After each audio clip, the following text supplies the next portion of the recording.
Deuxième vague ho an'ny baccalauréat mbola mitoy ny fisoratana anarana eny amin'ny broncourt CPE ary ambis plaque barday ambomandamina sy eny amin'ny CPE mangarivotra 50 metatra miala amin'ny bro Fokontany fidirana ny fahenina amby folo ny volana septambra cours CPE manolotra anao ny vaovao.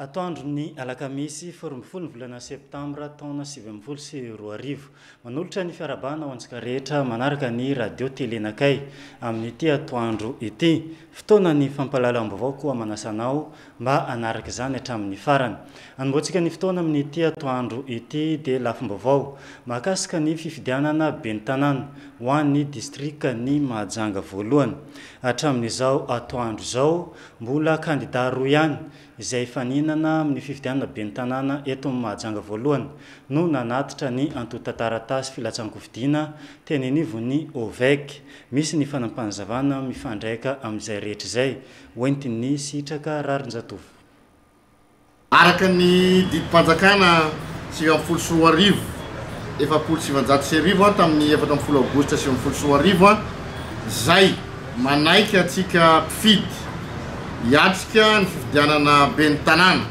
amin'ny 17 novambra 2024 manomboka amin'ny 9 ora maraina ka hatramin'ny 7 ariva amin'ny 5 ariva dia tondra fanampanazavana ampanetretena amin'ny mahasotenam-panjakana ho atsika vahoaka androany 12 ny volana aogositra raha nanomboka tany septambra raha nanomboka tamin'ny 17 ny volana aogositra dia mifarana ny fametrahana taratasy filatsan-kofidiana na ho an'ny ben'ny tanàna izany na ho an'ny mpanolotsaina ny tanàna amin'ny 5 ora ariva any amin'ny ilay antsona hoe OVEC isaky ny renivohitry ny distrika no ametrahana an'izany koa manentana antsika rehetra zay mbola varivarina na mbola misy mahatara kely manenjika an'izay ora izay tsara fantatra ihany anefa fa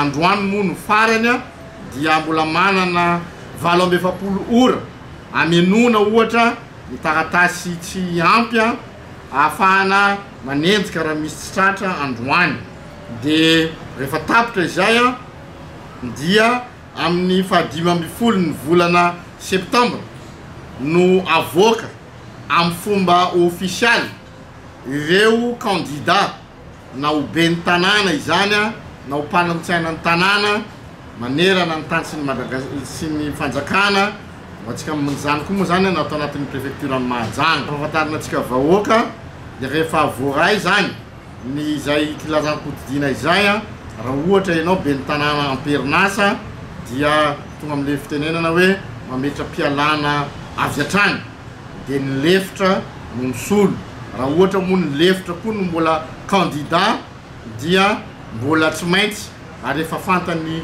nampafantarina ireo tompon'andraikitra ben'ny tanàna ny latsa-kofidiana izany fa manendro olona izy ny lefitra ary amena ny fahefana anao ny fanohizana ny raha fitarana ny commune rehefa aveo moa tsara ho fantatra ihany koa fa manomboka amin'ny 15 ny volana novambra amin'ny 9 ora maraina ka hatramin'ny 15 ny volana novambra amin'ny sasakalina ny fampelezan-kevitra zany kasika ny fifidianana ben'ny tanàna sy mpanolotsaina ny tanàna io ny fifidianana moa dia fantatra tsara ma fa dia ny alarobia fa 17 ny volana novambra izay efa navoaka ny fanjakana araka ny didy amandalana manakery fa dia andro tsy asana fa andraisa-karama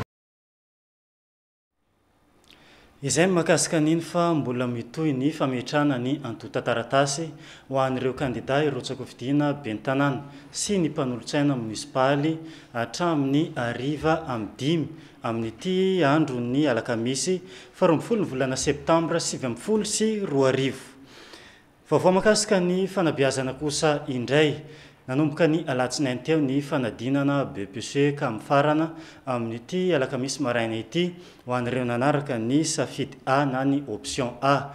Ny zavanisy tao anatin'izay omaly tolakandro ary ny toy ny maraina teo nisy ny mpianatra notafian'ireo andiana tanora tamin'ny foibe mpanadinana eo amin'ny lycée FJKM Ziona vaovao. Tao anatin'izay dia nisy ny fitarainana noentiny ray aman-dreny ireto mpianatra ireto. Hoarantsika.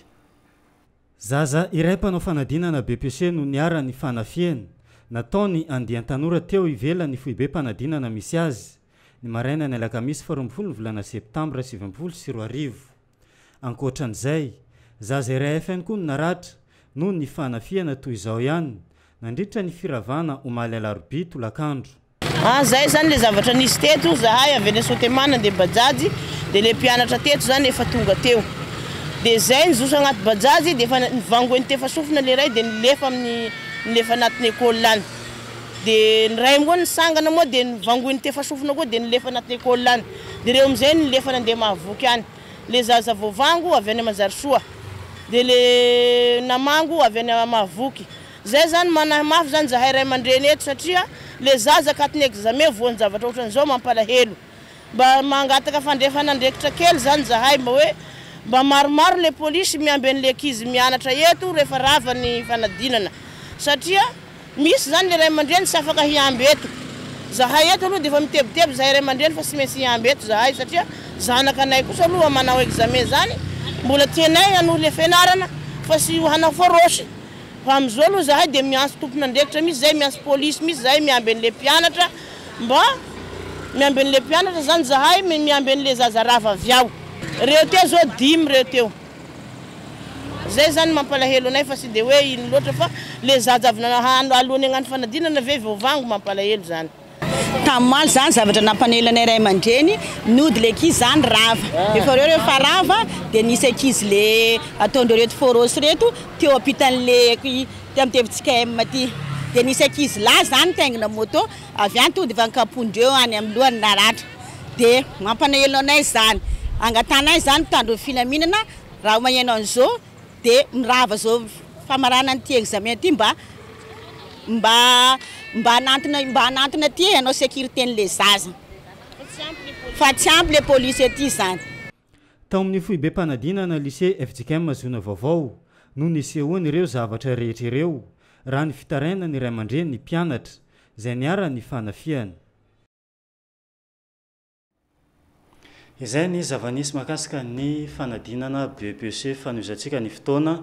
Nisy ihany koa ny sahotaka sy ny torabato teny amin'ny fokotany Tsaramandroso ambany manodidina ny faritra misy ny sofisatrana iny ny atoandro tokony tamin'ny folora sasany teo. Feno vato avokoa ny lalana raha ny hita teny an-toerana. Nanao ny fanadidina Judith Rakotovao. Ramatoa lehibe iray no naratra sy ny anjera tsy afaka nitsangana no nitosika sy aterana nahazo azy anio alakamisy 12 septambra atoandro teto amin'ny lalana midina amin'ny Sofia Satrana miazo ny fiangonana Anglikana Tsaramandroso ambony. Tovolahy maro ny fampitoraka no hitany raha ny fanazavana efa niparitaka ireo tovolahy ireo. Teny amin'ny arabe avokoa ny vaton'ny fampitorahana izy ireo. Izy mifanao mele dia mifampitoraka zareo. Dia niazakazaka be avy any izy dia tonga dia nidomina dia nitsigidina. Dia tena marabila tsy hoatsangana ny fiako anankiray io. Ka natahotra le olona nitoraka veria dia iny nijereo. Dia zay tsy nietika fa nijery an'le torabato. Hoe so eny andeha ria dia voadona ny voaniny. Dia kanto any nidominy dia ninjera. Efatra amin'ny alarobia ariva no nisy toe-javatra toy izao ho iatrany ny fanazavan'ireo olona manamorona ny lalana eto Tsaramandroso ambony. Eto tena tokony asiana mpitandro filaminana mihitsy nambarahana maso le mpanao ankizy examen reny fa tena mampalahelo mihitsy eto amin'ny fasin'ny Sengaby midina makany Tsaramandroso dia midina makany amin'ny Sofia Satrana dia midina makary akaiky ny lalana Mahavoky fa misy tena mpianatra tanora mihitsy reo tena mampalahelo tena reniny teraka tena dia mahita fahorian'ireo. Fa za dia tena nalotorana mihitsy satria zavatra miseho tanora tena tsy moramora ao anatin'ny fisandrantany mihitsy manenjika mpianatra manao efasefasy androany izao dia tena torabato be tsy fakahitana mihitsy ary nisy maramila anankiroa sa polisy reny nandeha teo dia nahita fa miandrako mba ny sofisatrandreo dia mahita ambadika ty koa dia tena maro mihitsy mila mba raha maso le tanora amin'izao hoe surtout zaza mpianatra eo amin'ny seconde 3e 4e dia tena mampalahelo mihitsy fa misy mpianatra avany avaratra vari akaiky maro koa zy sasany avany atsinanana avany tsena fa tsara rano reny na vaiza fa zay dia tena mijaly mihitsy mahita zavatra ataon'ireo. Efa nisy koa ny fitarainan'ny ray aman-dreny tamin'ny fanafiana mpianatra nanala fanadinana BEPC tao amin'ny lycée FJKM Ziona Vaovao ny alarobia 12 septambra teo. Iverenantsika kely ny vaovao mahakasika ny fanadinana BEPC. Ny farana omaly ny fanadinana ho an'ireo nanao ny safidy B na ny option B tao anatin'ny fanadinana BEPC. Ny maraina teo kosa no ny farana ho an'ireo nanaraka ny safidy A. Nisy ny fanadidinana atao tamin'ireo mpianatra taoria ny fiafaran'ny fanadinana izay. Inona no taranja isa nanasarotra ireto mpianatra ireto nandritra ny fanadinana BEPC 70 fanampanjavana. Ny taranja anglisy no noentin'ireo mpiadina na mananana ny fanadinam-panjakana BEPC ny alakamisy 12 ny volana septambra taona 2024. Ho an'ireo safidy ny sokajy A, ho an'ireo safidy ny sokajy B kosa dia efa nifarana omaly alarobia fa 12 ny volana septambra ary ny taranja fiziksimia no namaranan'izy ireo izany fanadinana izany. Ny taranja fiziksimia sy ny malagasy no tena nanano sarotra ireo mpiadina. Nanjano aloha somary sarosarotra ihany. Inona le natao androany? Physique chimie. Dia isto zao. Inona sarotra be? Tena sarotra tao zany physique chimie. Inona sarotra tao anatin'ilay physique chimie na tsy hain'ny latao? Électricité. Option A. Raha ny physique chimie sy ny optique ndraiky aloha sarosarotra ndraiky izy tao fa zany hoe fenifeny foana zany dia mety mahazo mahay. Matematika farany sarotra. Mety afaka foana amin'ity. Izy tsara aloha moa fa fizika farafara sarosarotra be. Inona sarotra tao anatin'ilay fizika? Chimie. Nanao tena afaka satria fizika foana no sarosarotra teo amin'ny fanadinana. Atao amin'ny matière rehetrarehetra lasa inona no tena sarotra indrindra? Fizika. Amin'ny fahitako azy ny tena sarotra dia ity fizika ty. Satria misy moa misy teny avadibadika ny amin'ny raha ty dia sarosarotra be ny azoako an'ilay izy. Mandeha tsara ilay matière sasany. Ahoana ny tompo-panantenana ary? Mety mbola tsy haiko tompo-panantenana. Ao izy antontono tsara. Matematika. Inona sarotra tena fanantenana? Simplification. Manahoana nefa ny tompo-panantenana? Manantena ho afaka sa tsy manantena? Mbola tsy hay. Raha ny fanazavana azo avy amin'ireo tompon'andraikitra kosa dia manomboka ny alakamisy 12 ny volana septambra taona 2024 tolakandro ny fitsarana ny valim-panadinana ho an'ny Cisco no mahajanga voalohany raha toka efa manatanteraka fivoriana farany ireo mpitsara. Izay mahakasika niny fa naraka filazana vetivety atsika dia miverina atao anatin'ny fampahalalam-baovao. Filazana fa tapahan-jiro ny sampan-draharaha miandraikitra ny jiro eto amin'ny orinasa Jirama Mahajanga dia mampandreny be sy ny maro fa noho ny asa maika tsy maintsy atao dia ho tapaka ny jiro ny sabotsy 14 ny volana septambra taona 2024 manomboka amin'ny 7 ora maraina ka hatramin'ny 4 ora tolakandro amin'ireto toerana lazaina manaraka ireto: Plateau des Tombes, Mangarivotra, Antsahavaky, Mahavoky Atsimo. Ny jiro dia mety hiverina alohan'ny fotoana voatondro koa iangaviana isika hevitra azy tony tsy ho tapaka. Avis de coupure d'électricité, le service électricité de la Jirama Mahajanga informe ses abonnés que par suite de travaux urgents à effectuer, l'électricité sera coupée le samedi 14 septembre 2019 de 8h à 16h dans les quartiers ci-après: Plateau des Tombes, Mangarivotra, Antsahavaky et Mahavoky Atsimo. L'électricité pouvant être établie avant l'heure prévue, la Jirama prie son aimable clientèle de considérer ces installations comme étant toujours alimentées. Annonce de recrutement visée sous numéro 73 du 11 septembre 2019 pour l'âge de diffusion en vue d'améliorer toutes les techniques de travail basées à la remise de niveau de ses élèves en matière d'éducation. L'ONG École du Monde cherche une professeure d'anglais pour participer à la réaliser son projet formation d'été pour son école située à Bessel pendant cette grande vacances 2018-2019. Compétences requises: être responsable de l'accompagnement des cours d'anglais, expérience significative dans le domaine de l'enseignement ou d'éducation, assurer les exercices individuels qui peuvent être nécessaires, capacité d'adaptation et d'autonomie, aptitude à travailler en équipe et sous pression, rigoureux ou rigoureuse et impliqué. Un bon niveau de français sera un atout. Nous vous signalons que l'entretien sera déroulé au moment de chaque dépôt de dossier. Notez bien, les dossiers seront déposés à notre bureau 6e Mangarivtch en face de l'école secondaire Mahazang. Date limite de dépôt le jeudi 12 septembre 2000. Iampitaka elo eny amin'ny commune ambanivohitra Katsepy atsika amin'izao vaovao manaraka izao efa miverina amin'ilony ny fitaterana ao Katsepy miainga eo Katsepy makany amin'ny district ny Soalala sy Mitsinjo iny raha toa ka nisy ny fitokonana nataon'ireo mpitatitra nanomboka ny alatsinainy lasa teo nisy ny fanampanzavana hoentiny tompon'andraikitra misana ny fitaterana makasika nyizay vaovao izay. Efa misokatra amin'izao fotoana izao ny zotra rehetra miala eo Katsepy taoriana ny fitokonany tanterain'ireo mpitatitra. Nisy ny fidinana ifotony no tanterain'ireo tompon'andraikitra teny an-toerana nanomboka ny alarobia tolakandro teo. Omaly any zany dia efa afaka nandeha ireo fiara vaventy izay mitondra an'ireo entana maro samihafa sy ny misy fiara ihany koa mitondra fanafody izay efa nandeha omaly hariva ihany. Amin'ity andro ity indray dia efa miasa daholo ireo taxi brosy izay tsy niasa nandritra ny andro vitsivitsy. Misokatra ny lalana amin'izao fotoana izao Katsepy ary milamina tanteraka ny Katsepy. Karazan'olona maro amin'ny andraiky ny avy no nikatso tao an-toerana nandritra io zava-miseho io ka mitondra fanazavana ihany koa ny avy eo anivon'ny ATT. Ampatsahivina faraky ny lalàna velona mifehy ny asa fitaterana dia ny fampitsarana asa tahaka an'ireny dia tokony misy fampilazana melom-pandeha mba ahafahan'ny olona miomana amin'izay tokony ho ataony zany rehefa fantany meloa hoe tsisy fitaterana.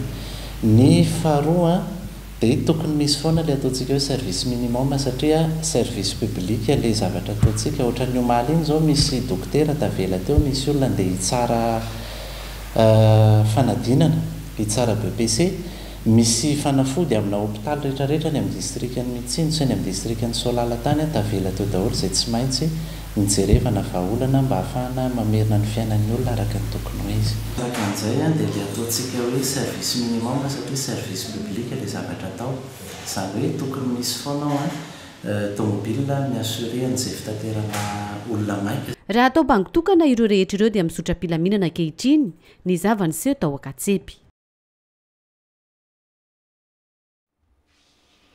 Zay makasika an'iny fa misy ny vahiny voalohany horaisina atao anatin'ny fampahalalam-baovao amin'ity atoandro ity eto indrindra Andriamatoa Zoubert sy Dr Thérèse miarabanareo tonga soa eto amin'ny radio télé anakay. Faly miarabantsika rehetra manaraka ny fahitalavitra ary koa faly miarabantsika rehetra teknisianina ato amin'ny RTN. Isan'ny atongavanareo eto ny fankalazana ny fahafolo taona ny orena ny laboratoire CTB misy ny hetsika izay ho atao anatin'izay omenanareo avy hatrany angamba ny fanazavana. Voalohany indrindra moa izay anniversaire izay no antondihana eto amin'ny plateau izany hoe folo taona zany ny laboratoire CTB eto Madagasikara dia amin'ny maha laboratoire anazy tsy rehefa anao anniversaire tsy manao bal tsy manao fety ohatr'izay fa fankalazana ny atao dia fanomezana rà zany hoe ahafahana misauver sy misauver ain'olona zany dia don de sang amin'ny teny baiko moa zany no zavatra karakarainay dia rapitso zany io zavatra io no atao. Eto indrindra Dr Thérèse fanazavana makasika an'ilay fanomezan-drà izay ho karakaraina. Ny tenanay moa zany dia ao amin'ny association zaraina izay mpagnome rà maimaim-poana eto anivon'ny région Boeny izay ao Androvano no misy an'io association io. Ny fanomezan-drà moa zany dia efa tsara fa izay manome rà dia manome aina ka tokony zany isika rehetrarehetra mba na association inona dia tonga amin'ny rà io satria be dia be ny zavatra ilaina n'io rà io raha iteny fotsiny hoe ny marainy an'hôpitaly vehivavy mitondra voaka ny zazam-piterana ny olona hodidina raha misy ny loza mpiarakodia raha misy koa ny marary ny mamiadany reny a dia milana raha daholo reny rehetrarehetra reny ka zay zany tena hoe isaoranay be dehibe zany ny CTB nanao ny zavatra zao a ary mbola araka ny fatatsika dia ny raha dia tena ilaina mihitsy dia izay no mahatonga anay a mampirisika atsika rehetra mba hamme raha maimaim-poana. Ahoana ny fandara-fotoana amin'ny fanomezan-drasy ny fankalazana ny anniversaire. Izy io zany a raha pitso 13 septembre zany a no anaovana hetsika voalohany mandavataona zany no hisy ihany zany a hisy koa zany amin'ny heritaona io a dépistage gratuit ho ataonay fa iny mbola amin'ny heritaona anatin'ny ray taona zany 13 septembre amin'ity taona ity jusqu'à 13 septembre amin'ny heritaona zany a misy zavatra madinidinika ihany no alamina amin'ireny fa ny atao amin'ity a raha pitso ity a dia fanomezan-drà averiko hoe don de sang hoy izy ny teny frantsay a manomboka amin'ny fito sasany maraina ny don de sang a dia olona andrasana moa zay olona tonga no raisina raha ray moa olona tonga dia ray no raisina raha folo raha telopolo no raisina dia mandritra ny maraina zany no eritreretina ka saina anaovana azy raha misy mihoatra noho izay moa nisan'ny olona dia mety hitarina jusqu'à hariva le izy fa izay aloha ny fandarana hoe maraina manomboka amin'ny fito sasany maraina efa eo zany a misy camion zay any iaraha miasa amin'ny CHU Pezaga moa Androva no ahafantaran'ny Besinimaro azy misy camion zay ao amin'ny banque de sang ao iny zany a no hidina eo manoloana ny laboratoire CTB eo amin'io fotoana io dia ao zany le olona ho raisina fakana raha fa misy koa zany a circuit kely satria tsy hoe alaina tonga le olona dia tonga dia alaina raha tsy izay fa tsy maintsy misy circuit kely andalovany tsy maintsy misy fanontaniana kely ho apetraka azy hoe nisotro toka ve ianao maly natory tsara ve ianao zavatra ohatr'izay dia reny a dia miafara le circuit alaina le raha dia miafara amin'ny collation misy zany a fiaraha-miasa amin'ny banque de sang ny CHU a sy CTB misy collation zany hoe sakafo kely homanina ho an'ny tsirairay izay manome raha homanina zany a mba hanome hery anazy rehefa vita le fanomezan-draha. Aiza ny toerana misy ny laboratoire CTB maromaro mahay fa mety maromaro koa tsy mahay laboratoire CTB eo a Mangarivotra raha mahatsikaritra nareo a misy pharmacie aina zay apitan'ny stady dia misy mitsofoka ohatra ny andeha any amin'ny polisy Mangarivotra ho an'ny mahatsikaritra koa misy centre commercial Dame de Cœur Sainte-Heure zay io dia apitany eo dia ho tsy maintsy ho hitanareo fa misy camion lehibe camion fotsy zay a ao zany le camion donneur de sang no manoloana an'io laboratoire io zany hipetraka io camion io. Fanentanana farany avy amin'ny docteur. Marina moa zany fa alohan'ny isika zany a dia tsara ihany zany olona tahako ny ahoana moa no tonga amin'ny raha dia le olona zany mazava ho azy olona salama tsara feno 20 taona ka hatramin'ny 90 taona dia olona tsy be voka tsy mampinono a ary tsisy aretina mitaiza dia eo koa zany a hoe ny lanjany a dia 10 kilao no mihoatra fa eto zany a araka amin'ny voalaza teo hoe tsy maintsy jerevana mihitsy ny olona tsirairay a alohany a amezana an'le anasorana an'le raha dia eto moa ny tenanay zany dia efa manana roatra ihany hoe tsara ny manome raha satria be dia be ny tombontsoa azo amin'izy io eo a mampikoriana tsara ny lalan-drà io mampihena ny riska ny AVC io a an'izay misy an'izay zavatra zay haitsika tsara fa be dia be zao ny olona amin'ny resaka tension a somary miakatrakatra daholo ka raha tiatsika hikoriana tsara ny lalan-drà dia zava-dehibe iray io misy ihany koa ny analizy atao a lasa mahazo vanalizy maimaim-poantsika ny a rehefa manome raha ao ny resaka hepatite haitsika tsara ny vidiny izany manao hepatite zany fa tena lafo dia lafo nefa dia gratuit daholo izany resaka hepatite ny afantaranao ny groupe sanguin anao ny resaka diabète ny resaka maromaro a ny ao anatiny ao a azonao maimaim-poana zany zavatra zany a ohatra ka manome raha anao ary haitsika tsara fa ny manome raha dia ohatra ny manome aina ka dia zay zany ny teny hoe tongava mamonjy an'io fotoana io fa tena fotoan-dehibe ho atsika io na izy ianao na iza matsiaro tena fa olona afaka amelon'olona ary tadidio fa raha ohatra ianao ka manome raha matetitetika dia ho raisinay ao anatin'ny fikambanana tsara marina kely koa fa ny fanomezan-draha dia 9 isa-taona ho an'ny lehilahy ary 3 isa-taona ho an'ny vehivavy. Dia ankasitrahana Dr Thérèse Andriamatoa Zoubert tondra ny fanampanazavana mahakasika ny fanomezan-draha izay karakaraina ao anatin'ny fankalazana ny tsingeritaona 10 taona ho an'ny laboratoire CTB eto Madagasikara. Mankasitraka nareo tompoko. Izay mahakasika niny fa ho any amin'ny distrika ny Soalala antsika nisy ny fidinana ifotony tany an-toerana nataon'ny solomavamboaka ny Madagasikara izay voafidy tao amin'ny distrika ny Soalala. Tao anatin'izay dia nisy ny fiona ny mivantana tamin'ireo vahoaka tany an-toerana nandritra ny herinandro. Varantsika ny fanampanazavana iarana amin'ny Judith Rakotovao. 80 andro taorianina voafidy azy ho solombavam-bahoaka ny Madagasikara eto amin'ny distrika ny Soalala. Niona mivantana tamin'ireo vahoaka avy amin'ny commune miisa 4 mandrafitra ny distrika ny Soalala ny député 9 na Saïd Zakaniana Mahafaly Joseph Mivady ny 4 septembre ka hatramin'ny 10 septembre 2024 lasa teo.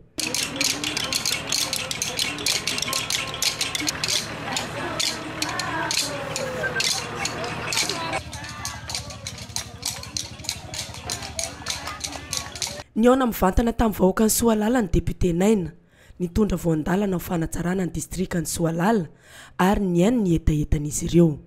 Tonga ao anavitra ny Soalala raha ohatra anatin'ny haizina sy anatin'ny tsy fandrosoana dia tonga ao izao anavitra azy.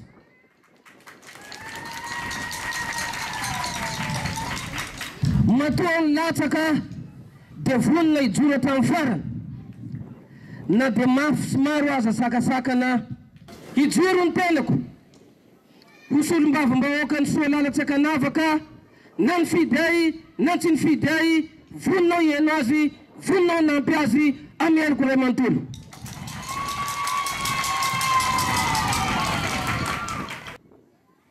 Voalohany rehefa miteny ny tenako ao anatin'ny Soalala mandroso raha ny fisotro madio manomboka eto tapin-tanàna ny Soalala efa ny dossier efa niresahako ministre ny énergie sy ministre ny rano efa niresahako DG Jirama ary za tsy manao resaka kopaka ambava misy proof ny entiko ao tena atao projet programme ny gouvernement izy ty aizanareo hoe tsy solom-bava aoka matoritory fa tena miasa ary miady ary hitanareo tamin'ny télé sy radio.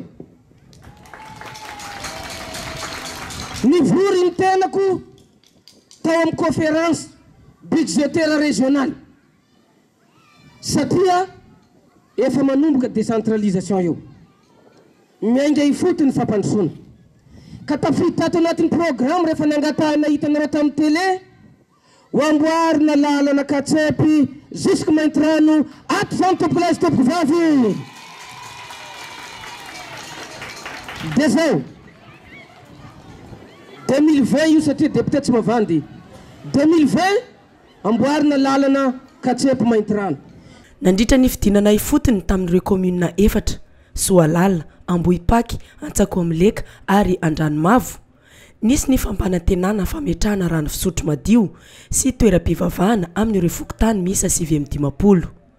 Niaradia tamin'ny solombavam-bahoaka nijery fotony ny mpanolontsaina manokana ny misahana ny fifandraisana amin'ny any ivelany Afakandro Christian sady manam-pahaizana manokana amin'ny fanamboarana vovo. Zahay moa zao mbola anatin'ny fitsidiana voalohany dia anisan'ny tsidiana voalohany ny fokontany Andriamaloto izay hitantsika izay tena midadasika sy midadasika ary koa tanàna izay manana ny maizy azy nefa raha jerentsika hitantsika zao fotodrafitrasa izay manodidina antsika zao tsy misy na iray, tsy misy vovo na iray, tsy misy dispensaire na iray ka zay zany isan'ny antony zany nahatonga anay hoe hijery hoe ahoana ny fomba ahafahana manampy andreo farany zay aingana. Dia fa nisy moa firesahana miaraka amin'ireo vahoaka eto Andriamaloto izay tena nametraka taraina fa hoe tena tsy nisy nijery nandritra ny fotoana maro tena natao ankilabao ka nangataka izy ireo hoe anomezanandreo vovanakefatra betsaka ny fanarenana tsy maintsy atao ho an'ny commune ato amin'ny distrikany Soalala. Misy ireo tsy maintsy atao aingana ao anatin'ny fotoana fohy, ao koa ny vinavinaina ho vita ao anatin'ny fotoana maharitra. Ty pont ty tamin'izay mbola kely taty amapolo taona ny maro agny amin'ny telopolo taona tsy nisy ka izy io ny vita ka mila amboarina aingana izy ty fa raha tratran'ny fahavaratra izy ty raha miala ela vao mety ho vita ndray ka dia izy mbola tsy mba tanteraka zany anisan'ny lara-pahamena ho atao amin'ny volan'ny CLD izy ty réhabilitation ny iverenany amin'ny laonany sy jirony andranomavo zay fanampanantanaiko vahoaka tonga zao nitondra an'le volan'ny CLD hanamboarana azy ty. Faly tamin'ny fidinana fotony sy ny fitsidiana nataon'ny député Naina Mivady sy ireo mpanaradia azy ny vahoaka ny Soalala.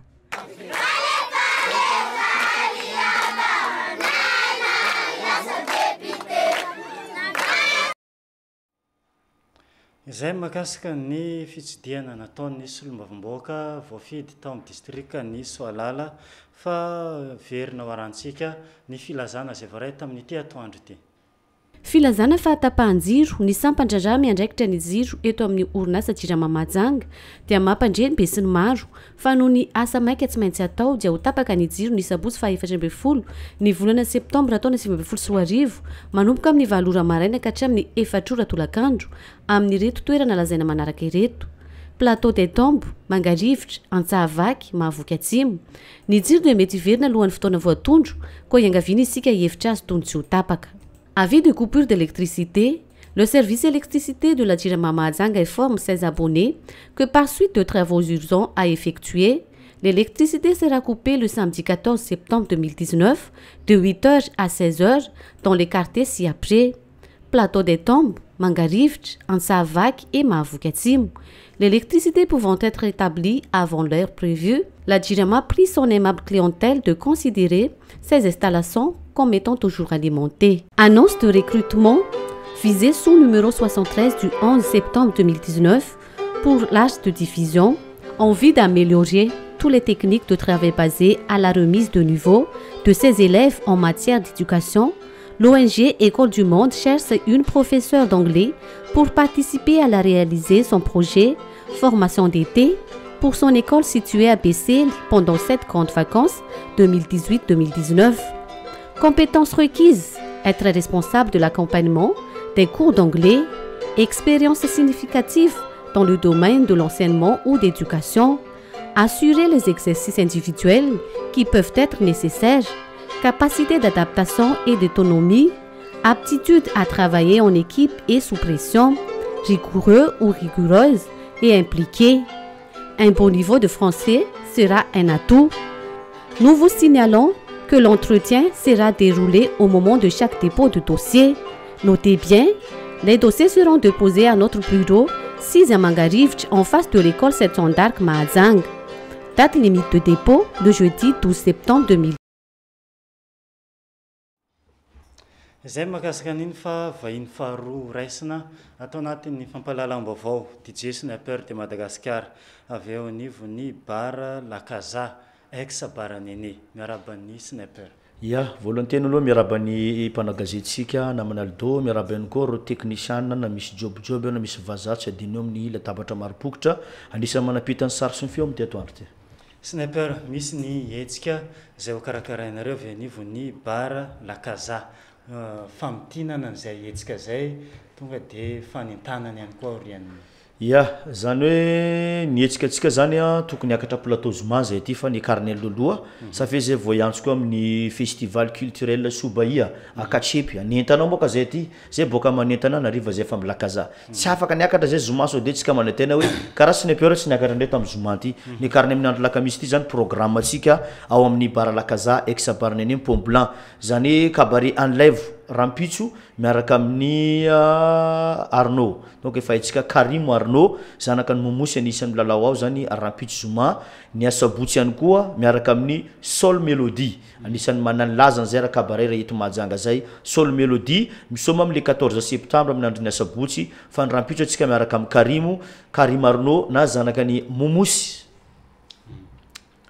ahoana ny fanomanana rehetra mahakasika ny boisson, ny parking, ny fanaramaso, ny fandrepalemana eny an-toerana. Zany raha mikasika ny boisson tsika na ny tsakitsakytsika na ny sécurité tsika efa hitantsika tsy miova ihany mpitandriny filaminana ihany sécurité tsika ao dia isaka andavanandro misy karaoké double écran zay eto sokatra ho antsika zay andavanandro lakaza io amrotony Tsaramandoso amrotony Amborovy ex Barnene teo aloha toerana misy an'izay bar lakaza ex Barnene zay dia misokatra ho antsika nareo mitady andreny karaoké nareo mpanao vacances vita zao ny BPC hoetsika menaka fampitatra ry fampitona atsika anao an'izay karaoké andavanandro fa rehefa miditra amin'ny vendredi samedi misy an'izay cabaret enlève iarahantsika amin'ny ro mpanao cabaret isan'ny herinandro zay. Sniper fanentanana ho an'ny mpanaraka atsika. Alohan'ny tena nentananay aloha ho anay atsika koa vahoakany Mahajanga eto entanay nareo mba ho tonga maro dia tsika ma be dia be mitady ny sniper ma mandeha mitourné so dia tsika eto sahirana mitady ny sniper amenay numéro ny téléphone so dia tsika na événement mariage misy koa sortie novice sy reny karazana anniversaire reny sonotsika complet miaraka amin'ny lumière ao mais ny numéro ny téléphone samy tsika jiaby ana tokantrano mandray 032 45 06 61 034 05 06 61 be dia be ny tournée ataonay mahatonga anay tsy dia hita matetika eto amin'ny fahita lavitra zay dia isaka dimanche atsika ary amin'ny petite place mibarany zandrikely konka na dedaka tsisy tsy mahay dedaka mpana moto donc hitantsika isaka amin'ny petite place na hitantsika tamin'ny semaine iny nareo mpanao vacances ma entaninay dia nareo tompo tanàna koa fa entaninay koa amaray zay manentana ary amin'ny festival Soubahia festival culturel Soubahia ary Akatsepy anatin'ny roa andro zay manentana ary dimanche zay petite place fa rampitso atsika miaraka amin'ny Karimo Arnaud na sabotsy ihany koa tsika miaraka amin'ny Sol Melody dia isanandro misokatra ny karaoké misokatra karaoké tsika ao amin'ny bar lakaza entanay nareo mba ho tonga maro fa vonona indray nareo zay ao amin'ny bar lakaza reo serveuse ihany koa efa maro malandilandy maro jobijoby vonona mandray tsika ihany koa sécurité ny parking efa pare jiaby ao entanay nareo mba ho tonga maro ho antsika hitady ny sniper numéro ny téléphone efa lasa iny 32 45 06 61 34 05 06 61 misaotra betsaka atsika jiaby mpanaraka an'ity vaovao ty misaotra ny Aldo misaotra ny teknisiana jiaby. Ya ankasitrahana DJ Sniper de Madagasikara tondra an'izay fampifantarana ny hetsika izay ho tanterana amin'ny bar Lakaza ex Baranene teto amin'ny plateau ny radio Telenakay. Mankasitraka anao Sniper. Misaotra ny Aldo misaotra ny mpijery. Fa anio alina kosa ny fandarana atrika izay horanao eto amin'ny Telenakay. Isan'ny vahiny nasaina manokana tamin'izany Andriamatoa Barbin Ramaefasoa. Izy no nasaina ao anatin'ity fandarana ity mpampianatra avy anivon'ny université ny Mahajanga. Hoarantsika ny fampifantarana ny fandarana.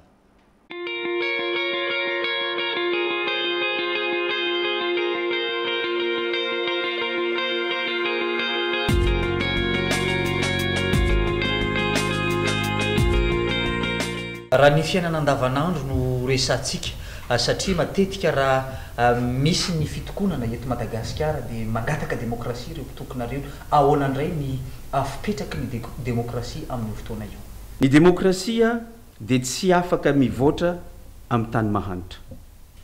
Mety gaga atsika ka maninona no atao eto zay ny demokrasia tompoko tsy afaka mivelona amin'ny tany mahanitra satria inona ny antony.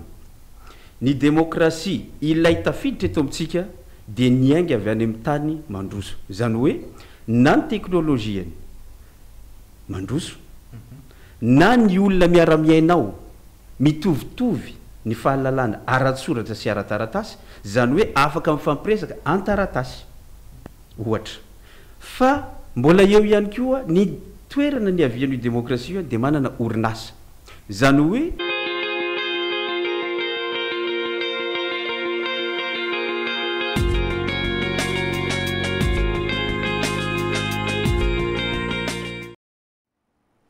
izay ny santionany amin'ny fandarana atrika hoarantsika eto amin'ny Telenakay amin'ny 7 alina androany alakamisy. Ano izay tsika ny fampahalalam-baovao misy ny lalanam-paritra avy eto anivon'ny Fatriboeny mahakasika ny fitrandrana sy ny fitaterana charbon. Nampifantarina ity lalanam-paritra ity ary misy ihany koa ny fanentanana hoentiny tompon'andraikitra misana ny fifamoivoizana ho an'ireo mpitatitra rehetra. Hoarantsika. tsy maintsy hogiazana ny entan'ireo mpitatitra olona mandika lalàna izay napetraky ny avy eo anivo ny fobe-paritra ny tontolo iainany omena sazy ihany koa ny mpamily izay mandika n'izay lalàna izay mahakasika indrindra ny fitondrana arina fandrehitra raha ny nambara ny tompony andraikitra ny fitanterana eto amin'ny faritra boeny hoentitra amin'ny fampiarana io lalàna regionaly io izy ireo manomboka eto manoloana ny lalàna izay navoaka ny fobe-paritra ny tontolo iainana momba ny fitaterana saribao makasika manokana ny taxi brosy dia tsy azo ataon'ny taxi brosy ny mitondra saribao mihoatra ny 5 gony ho ampiasaina ny tôbila ray 5 gony ihany no afaka hoentiny natao izay mba ahafahany olona afaka olona izay mampiasa an'ireo saribao ho ampiasaina ao atokantrano izay zavatra izay fa ho an'ny hoe entam-barotra kosa ny anaovana anazy dia tsy azo atao izay fa tôbila hafa manokana no afaka anatanterahana izany ny taxi brosy dia natao hitaterana olona fa tsy hitaterana entana ka noho izany dia tsy entam-barotra no hoentina amin'ny taxi brosy fa zavatra ho ampiasaina manokana ho ao atokantrano ihany voakasika io lalàna io avokoa na ny zotra nasionaly zany na ny zotra regionaly ny taxi brosy dia fiara natao hitateram-bahoaka fa tsy hitateran'entana fa araka ny lalàna navoakany avy ao amin'ny eau et forêt dia 5 ihany farafahabetsany ny isan'ny kitapona charbon azon'ny taxi brosy andesina io gony 5 io dia vidina amin'ny mpivarotra ara-dalàna eny amin'ny toerana anankiray mivarotra charbon zany hoe efa misy lalàna navoakany eau et forêt ihany misy gony aparitaka ny ihany ka amin'ny toerana anankiray ara-dalàna no hividanana charbon ary tokony raha azo atao gony ara-dalàna zay navoakany eau et forêt ihany koa no mivezivezy zany hoe tsy mahazo mihoatra ny 5 ny tiana marina eto sy fanentanana atao eto ho antsika mpitatitra dia hoe tsy fanasaziana akory ny tanjona fa fifanarahan-dalàna ataontsika mifanaraka tanteraka amin'ny lalàna zay navoakany eau et forêt ny fihetsika rehetrarehetra atao mba tsy hisy ny gonina charbon giazany eau et forêt raha tsy ahivina dia namoaka io lalàna regionaly io ny avy eo anivo ny fobe-paritra ny tontolo iainana vao tsy ela akory zay ary nafandrehatra tsy mihoatra ny 5 kosa no azo ny fiara mpitatitra olona hoentiny izay tsy maintsy atao anatin'ny gony efa voatokana ny amin'izany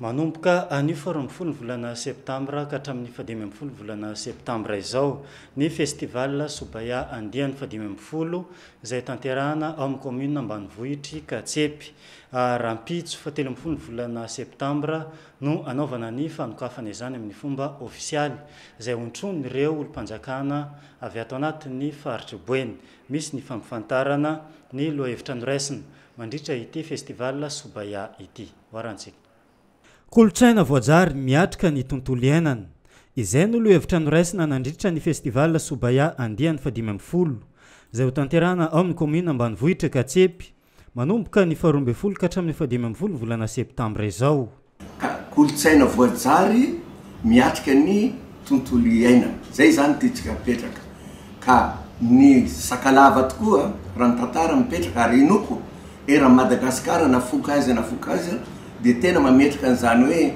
tsy vela amin'ny tany tsisy kakazo ary zay zavatra zay tokony hamarintsika ary kakazo ahavitana zavatra maro na ny trano na sakafo na fanafody io ka zay tokony ezaka ataontsika indray zao hamerina indray zany hoe fambolena azo mba hiverena ny tontolo iainana afinaritra ho an'ny taranaka lova ho apetraka ho an'ny zareo inona marina moa ny fandraisan'ny kolotsaina sy ny tontolo iainana amin'ity festival Sobaya ity inona marina moa zany ny fandraisan'ny kolotsaina sy ny tontolo iainana ohatra velona hitantsika dia ao amin'ny parc bioculturel ao Antrema zany noho ny fisiany fomban-drazana fomba mampanao aty amin'ny faritra Sakalava Antaloatra zany dia misy le fady ny mamonomono biby anisan'izany ny gidro misy koa ny ala fady amin'io faritra Antrema eo ka zany dia anisany fiarovana ny tontolo iainana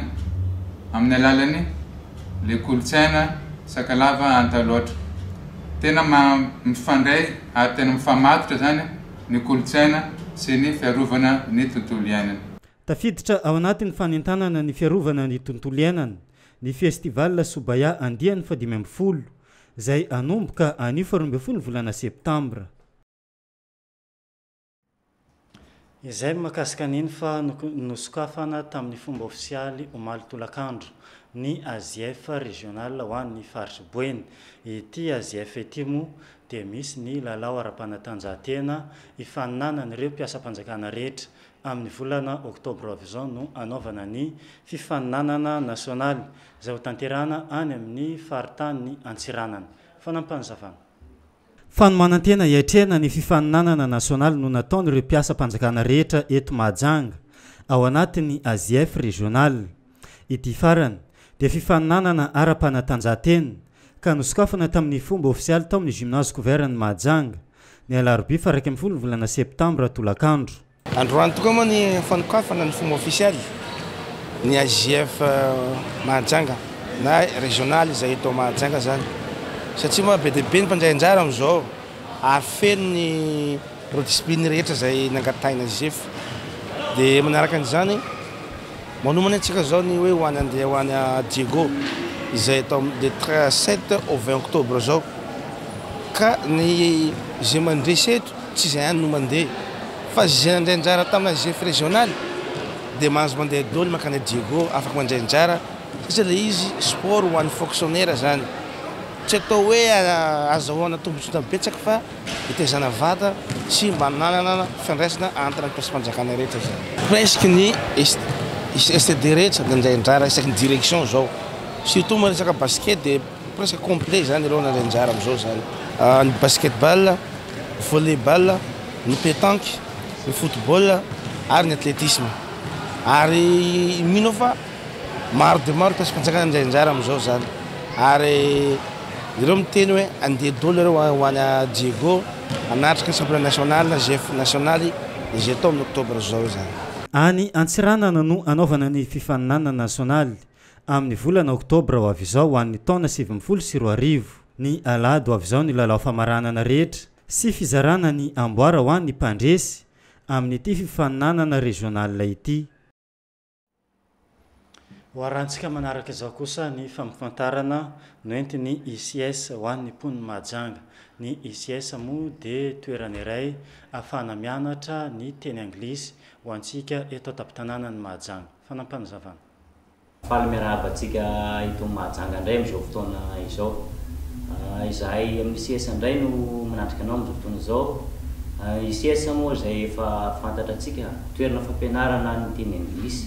Dia izahay ao amin'ny ICS mamolavola olona hay hiteny sy hanoratra amin'ny fiteny anglisy zany hoe expression orale et écrite.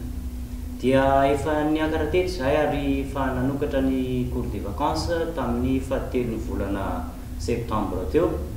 Ary misy solotena mpianatra eto tonga hanambarambara amintsika fahitana zany fomba fampianarana amin'ny ICS zany koa araha tompo.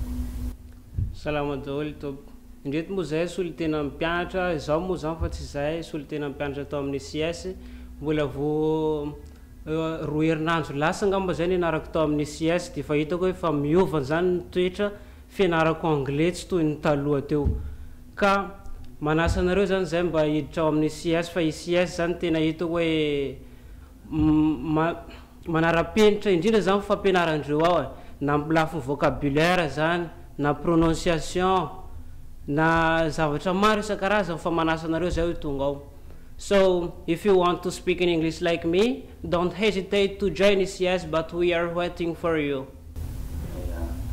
Raha zay fomba fahitany mpianatra ICS roa herinandro izy natrika tao dia fahitany sady hoe isy fahombiazana ary dia izay mpianatra nianatra tamin'ny ICS moa dia nahita fahombiazana araka an'izay anaran'izay hoe English Core Success izay milaza hoe fahombiazana ndraiky ny amin'ny teny gasy. Koa raha tia hita fahombiazana anao amin'izany teny anglisy zany aza misalasala manatona anay amin'ny ICS.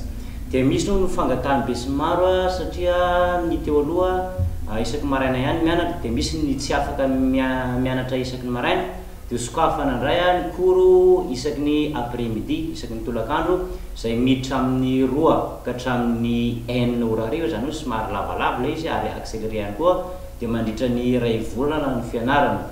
Eo ihany koa ireo zanitsika izay nangala BBC tsy afaka niatrika zany koa zany dia tongava nareo io tsy anavana io a na piasa ianao a na mpianatra na akizy na olondehibe fa rehefa te hiteny zany teny anglisy zany dia tongava amin'ny ICS fa vonona zahay fampianarana tsotra mora ary manara-penitra saingy azo antoka ny fahaizanao zany raha miandra ato amin'ny ICS dia ny fanimbony fianarana moa amin'ny talata ho avy zao fa 13 ny volana septambra ho avy zao dia za misalasala nareo manatina ny ICS fa vonany andrainareo zahay toerana fampianarana moa dia ao amin'ny école Almasera Tsaramandosamboly na amin'ny cœur Immaculée de Marie dia raha mila fanazavana fanaviny sy anao fisoratana anarana dia aza misalasala miantso anay amin'ny olaharana zay efa hitanareo a dia matoky anareo zahay ary epatra aminay koa ny fatokisanareo fa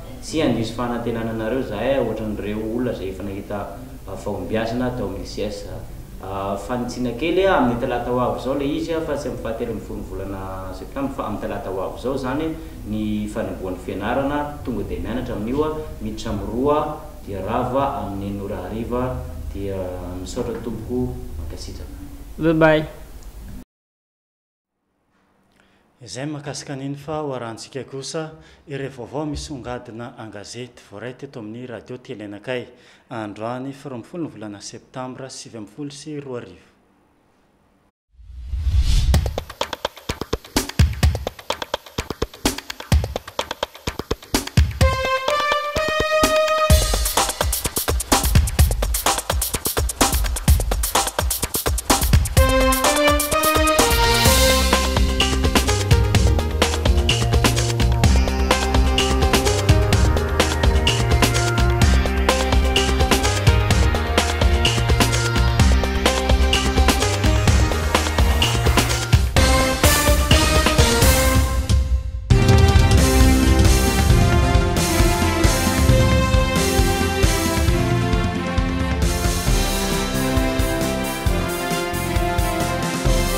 ireto indray ireo lohateny gazety nisongadina tamin'ny tsy andro ny alakamisy 12 ny volana septambra taona 2024 ity ny gazetiko avy hatrany no etsika anomboana azy anjozoro be ny refidrefitra ny basy notazanypotsiny ireo dahalo izay hitantsika eo amin'ny pejy faefatra Antananarivo renivohitra ho fantatra an'io ireo kandida be ny tanàna izay hitantsika kosa ao amin'ny pejy fahatelo Emonaty anadiadiny fahavoazany ireo mpivarotra teny Soamandrakizay izay hitantsika ao amin'ny pejy faefatra PEPC tsy mbola mivoaka ny vacation izay hitantsika eo amin'ny pejy faharoa ho an'ny gazety taratra indray kosa Sambava Jiolany sandoka ho polisy nahatratrarana basy izay hitantsika eo amin'ny pejy faharoa article douane finday osika misa 700 indray ndrofina sy nogazana izay hitantsika eo amin'ny pejy fahatelo nampiasaina tamin'ny afandalovan'ny papa apetraka amin'ny faritra meny io caméra de surveillance izay hitantsika kosa eo amin'ny pejy faharoa ho an'ny gazety tia tanindrazana indray kosa fifidianana be ny tanàna sy rotitra ny olona fa efa leo lesoka izay hitantsika eo amin'ny pejy fahatelo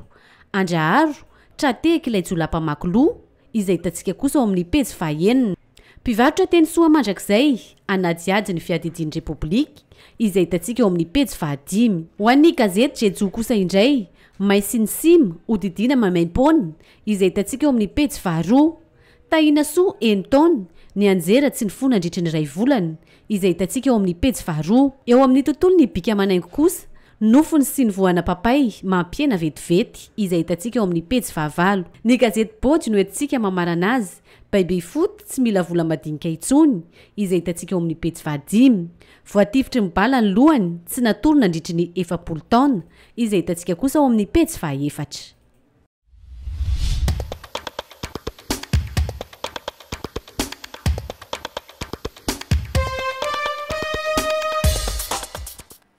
izay ny vaovao misongadina an-gazety voray teto amin'ny radio telenakay androany fa misy ihany koa ny fampifantarana ny fandaram-potoana rehetra avy anivon'ny fiangonana fanahy ny voninahitra eto tapin-tanàna ny Mahajanga hoarantsika rodorodo mpanafana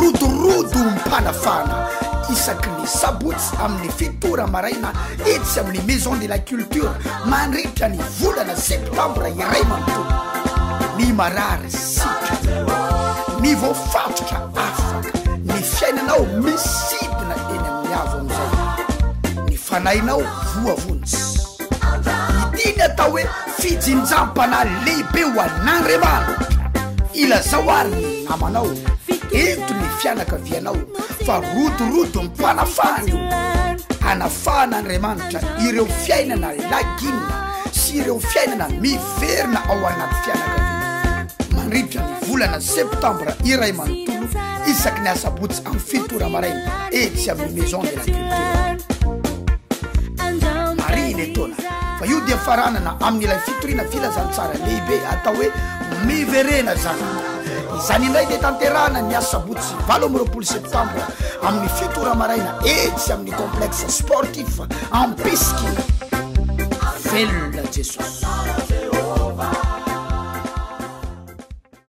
tahin'andriamanitra tompoko mbola pasteur Isidoro Andrianireny arak'izao hitanao zao a polony majanga dia vorlanina teto amin'ity toerana ity androany mitady an'andriamanitra satria tsy ny vola no faratampony amin'ny fiainana tsy ny arena no faratampony amin'ny fiainana tsy ny vady ny farany ambony tsy ny azona zanaka sy ny fahasalamana ihany koa tsy ny fianarana fa andriamanitra ny faratampony izy ny farany ambony izy ny voalohany ao ny famonjena no napetraka ao ny fifaliana no napetraka maro ny naniry anany fifaliana sy fahasambarana dia zay no natonga azy nanambady kanefa maro amin'ny mpanambady no te sarabady maro ny naniry anana fifaliana sy fahasambarana nitady vola mankarena efa manan-karena am'izao kanefa tsy mbola matsapa fahasambarana tao no ny tena hoe rehefa mba mananjanaka dia sambatra kanefa maro ny maro anaka tsy mahita fahasambarana tsy napetraka vola ny fahasambarana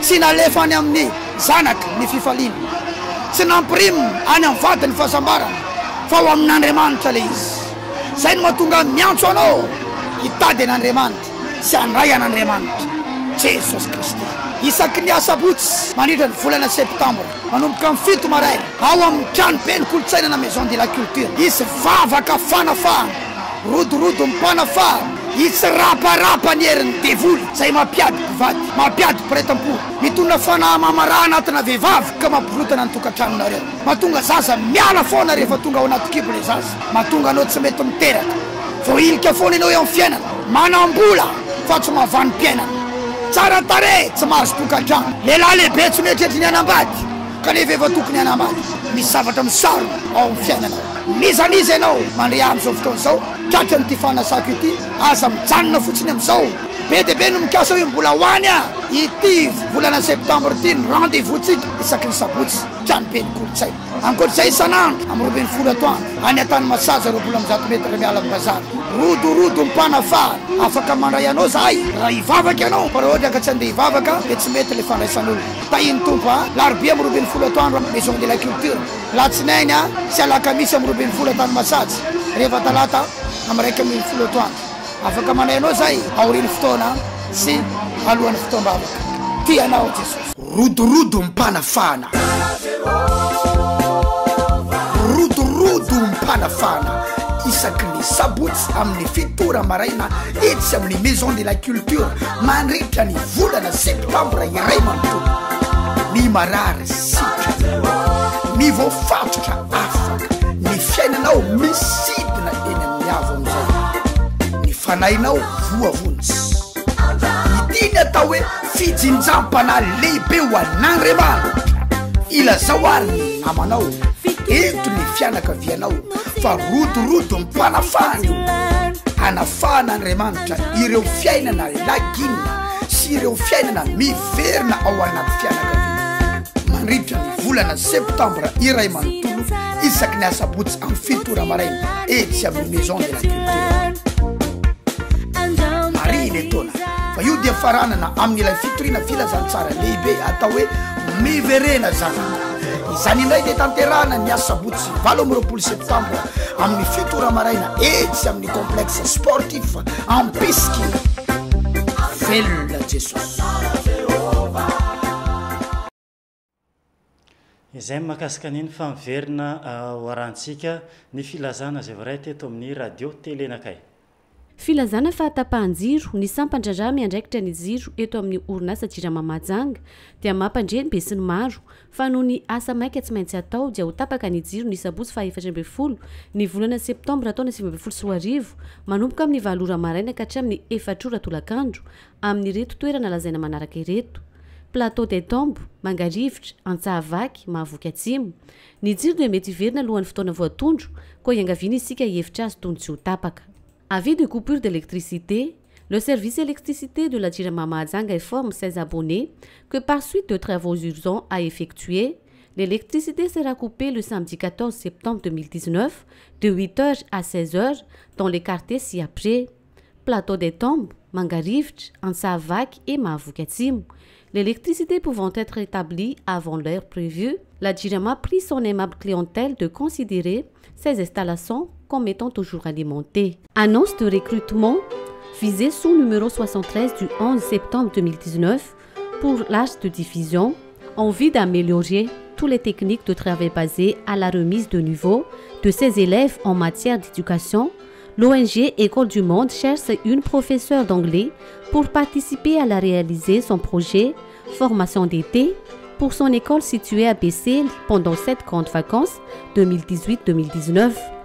Compétences requises: être responsable de l'accompagnement des cours d'anglais, expérience significative dans le domaine de l'enseignement ou d'éducation, assurer les exercices individuels qui peuvent être nécessaires, capacité d'adaptation et d'autonomie, aptitude à travailler en équipe et sous pression, rigoureux ou rigoureuse et impliqué. Un bon niveau de français sera un atout. Nous vous signalons que l'entretien sera déroulé au moment de chaque dépôt de dossier. Notez bien, les dossiers seront déposés à notre bureau 6 à Mangarivotra en face de l'école Saint-Jean d'Arc Mahajanga. Date limite de dépôt le jeudi 12 septembre 2000. Hoarantsika manaraka izao kosa ny vaovao eo amin'ny sehatra iraisam-pirenena. Isan'ny misongadina amin'izany ny 1 volana septambra taona 2024, fotoana nisehoan'ny asa fampiroroana isan'ny mahery vaika indrindra tany New York. Hoarantsika ny fanampanizavana.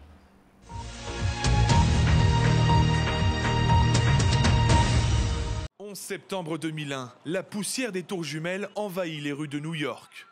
Feno 20 taona omaly 1 volana septambra ny asa fampiroroana isan'ny nahery vaika tany New York. Feno vovoka tsy nifankahitana ny lalana rehetra tao New York nandritra ny asa fampiroroana izay nanapoana ny trano lehibe World Trade Center. 10 taona taorian'ny zavaniseho nisy ny mpiasa nanamorona ny World Trade Center tamin'izany fotoana izany.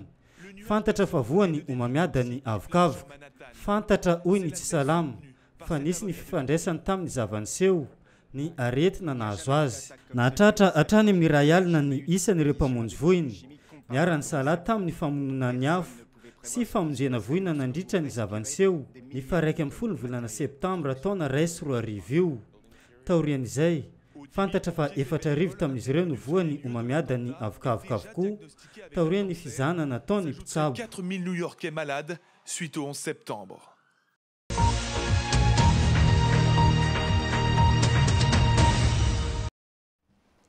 Tapitra ny fotoanany fampahalalam-baovao teto amin'ny radio telenakay tamin'ny tianio ity, kasitrahanantsika rehetra nanaraka izany hatramin'ny farany. Kasitrahana ihany koa ny namana rehetra, ny teknisianina sy ny mpanao gazety niara-ny sala tamin'ny fikarohana sy fampitana ny vaovao tany amintsika rehetra tany. Mametraka ny veloma amin'ny manaraka indray. Veloma tompoko. Faradoboka cours CPE deuxième vague ho an'ny baccalauréat. Mbola mitohy ny fisoratana anarana eny amin'ny broncours CPE Arembis Plaque Barday Ambomandamina sy eny amin'ny CPE Mangarivotra 50 metatra miala amin'ny bro Fokotany. Fidirana ny 12 ny volana septambra. Cours CPE nanolotra nateo ny vaovao.